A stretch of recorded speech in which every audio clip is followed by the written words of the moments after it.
Hey everyone, this is Aditi. और अभी जैसा कि आपको पता है, अभी IBPS PO मेंस 5 नवंबर को है और अभी हमने IBPS क्लर्क मेंस दिया है। तो एक चीज़ जो मुझे कहीं ना कहीं क्लियर करनी थी सब हर एस्पिरेंट को, जो कि मतलब हमारा एक जनरल टेंडेंसी होता है कि जब मेंस का रिज़ल्ट आता है तो हमें ऐसा लगता है कि अच्छा अब तो 10 डेज़ है मेंस के एग्ज़ाम में, कोई भी मेंस हो तो लगता है जैसे कि जीके जो है वो कहीं ना कहीं मगअप करना बहुत डिफ़िकल्ट है। 10 डेज़ में इतना सारा सिलेबस कैसे करेंगे? तो मेरा एक बहुत एक्सपीरियंस से सीखा हुआ एक बहुत स्ट्रॉन्ग बिलीव है जो कि मैं शेयर करना चाहूँगी यहाँ पे।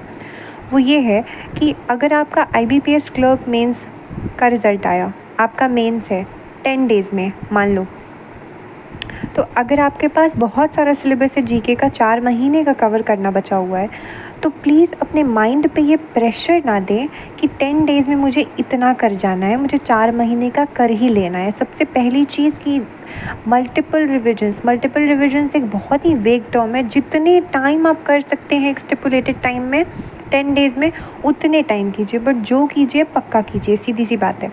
ये नहीं कि एक एक बारी सब देख लिया, ये वैसा एग्ज़ाम नहीं है, ठीक है? आप अगर एक एक बार सब देख कर जाएंगे तो 100%, मुझे नहीं पता, दावा नहीं कर सकती, बट मुझे ये पता है कि अगर मेरे साथ ऐसा होगा तो एक भी क्वेश्चन सही मार्क नहीं होने हैं और जो होने हैं वो गलत होने हैं, ठीक है? लगेगा कि सब देखा है बट कुछ नहीं होगा। तो मल्टीपल रिविजन्स मतलब कि 10 कम से कम 5 बार पढ़ो यार, 6 बार पढ़ो, 5 बार पढ़ो, 6 4 5 बार पढ़ो, ऐसे पढ़ो। तो ये चीज़ है।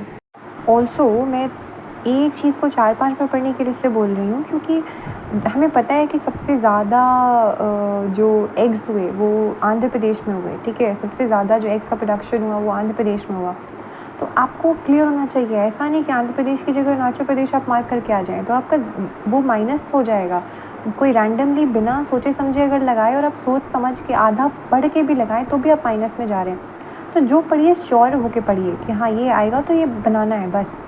दूसरी चीज़ कि जो मेरा मेन टॉपिक था कि 10 डेज़ में मान लो कि IBPS क्लर्क मेंस का एग्ज़ाम है और 4 महीने का कवर करना है, तो ये मत सोचो कि 4 महीने का कवर कर ही लेना है इन 10 डेज़ में, नहीं हुआ तो एग्ज़ाम नहीं निकलेगा।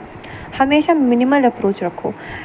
कम से कम तुम्हें पता है कि अगर तुम बैंकिंग लाइन में हो तो तुम्हारा IBPS क्लर्क मेंस के बाद अगर अच्छा गया है तुम्हारा next exam IBPS PO pre, तो IBPS PO मेंस भी आएगा। उसके बाद SBI क्लर्क का नोटिफिकेशन आएगा तो SBI क्लर्क मेंस भी आएगा।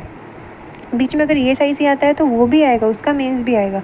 बीच में कोई ऐसे डायरेक्ट रिक्रूटमेंट वाला एग्ज़ाम होता है जैसे bank of India credit officer आया था, वैसे वो भी आएगा, उसका भी मेंस आएगा।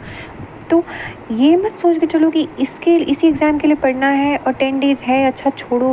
क्योंकि जब हम इस मानसिकता के साथ पढ़ते हैं ना तो हमारा माइंड बहुत प्रेशर में रहता है, कुछ याद नहीं होता है, जो होता है वो कंप्लीट नहीं होता है।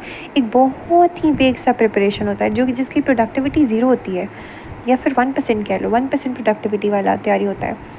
तो IBPS क्लर्क मेंस का एग्ज़ाम है 10 डेज़ में, या फिर अभी एग्जाम्पल लेते हैं IBPS PO मेंस का एग्ज़ाम है अगर 10 दिन में, तो एक टारगेट सेट कीजिए कि पहले ये महीने का कर लेना है और उस स्टिपुलेटेड टाइम में उस महीने का तो कर लीजिए, और नेक्स्ट एग्ज़ाम के लिए भी प्रिपेयर करते हुए जीके करिए। ये मत कीजिए क्योंकि हमारा ऐसा होता है कि हम छोड़ देते हैं, हमको लगता है 10 डेज़ में यार क्या ही कर लेंगे जीके में, छोड़ देते हैं। डेली बैठते हैं, लगता है बहुत है सिलेबस। नहीं, ये मेंटालिटी हटा दीजिए।